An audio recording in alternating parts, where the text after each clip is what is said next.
Yo, what's up guys, welcome to a new video. As you could have seen from today's title, today I'm here to discuss why I think Honkai Star Rail is about to die pretty soon. Now, I've been playing this game for about half a year, 6 to 8 months, something like that, I'm not sure. And for most of that time I've been pretty active, and even though this game has been glorified to be better than Genshin and to cover all the areas that Genshin has been lacking, such as no rewards, no endgame content. Even with all of that, it still faces the same problems as Genshin, and I think that problem is the fact that game is repetitive. Repetitive in sense of every day you farm your daily commissions, you have to spend your resin or Trailblaze power to keep getting new characters, make new teams, to level your characters, to finally be able to beat the endgame content.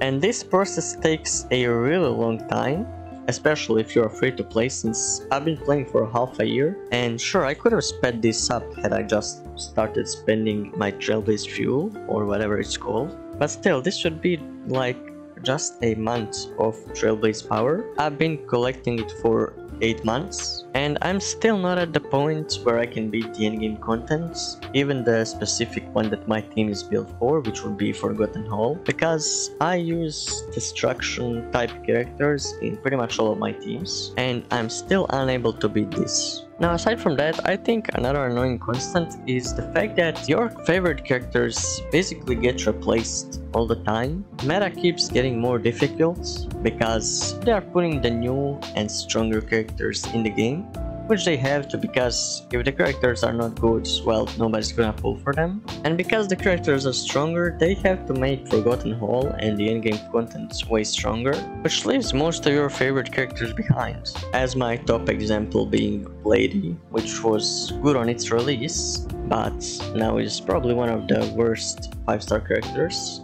And even though this game is way more generous than Genshin, the fundamental problem of gacha games remains the same, because all of this process is simply repetitive, and eventually, if that's the part of the game that you're playing for, you're going to burn out from repeating the cycle every single day. And returning to the game is hard, because by the point you return, your favorite character is probably gonna fall straight into the D tier, right next to Arlen. So yeah, on that note, the meta is not so welcoming towards the old players. Now, it is true that not all people play just for the in-game content. Not all people just want to beat 36 stars in Forgotten Hall. Aside from being a gacha game, both Honkai and Genshin are RPG games which follow a certain story, and personally I do enjoy the Honkai story, but it takes you a couple of hours, like sometimes even tens of hours, just to reach the lore part from doing millions of quests. And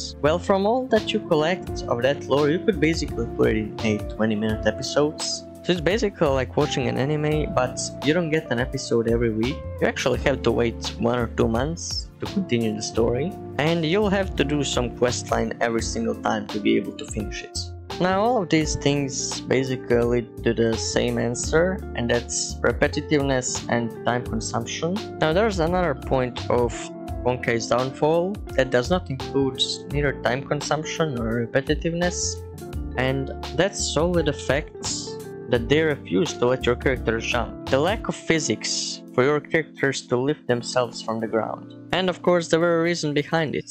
We had those features in Genshin because it was an open world game, in which there was hundreds, even thousands of chests which you could explore. There was a lot of hidden puzzles, and even though it still lacked some interactive places, I've actually made a video about it long ago, how it would be nice to make Genshin more interactive. For example, cafe or something. I don't know, putting conversations with NPCs, something interesting. But even though most of the things weren't really that interactive, it still had a lot of beautiful places to explore and a lot of puzzles or hidden quest lines. Plus, you simply had large-ass open worlds to explore with all of your friends, or simply go chest hunting. And I didn't realize before, but that's probably the part of the game that actually kept me playing Genshin for such a long time, because the world exploration is basically just walking. Basically what I'm doing now while I talk, I'm just literally walking through this world and exploring nothing, because this whole area is explored.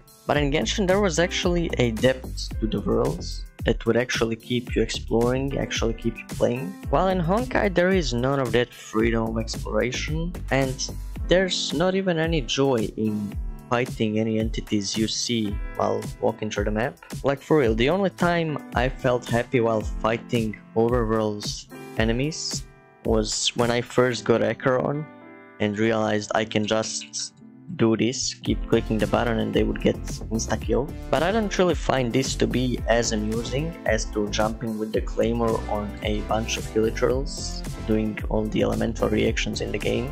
And that part is to be expected because, well, Honkai is simply not an open world game. Every game has to die eventually, well, except for the greatest one of them all, and Honkai is no different.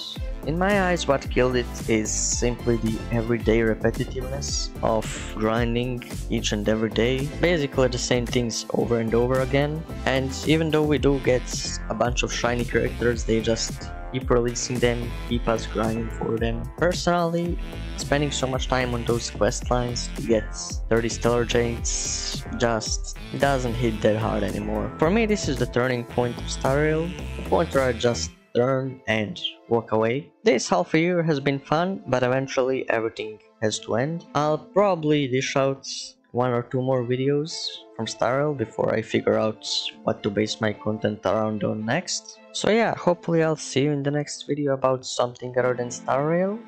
And in case I don't see ya, good afternoon, good evening and good night.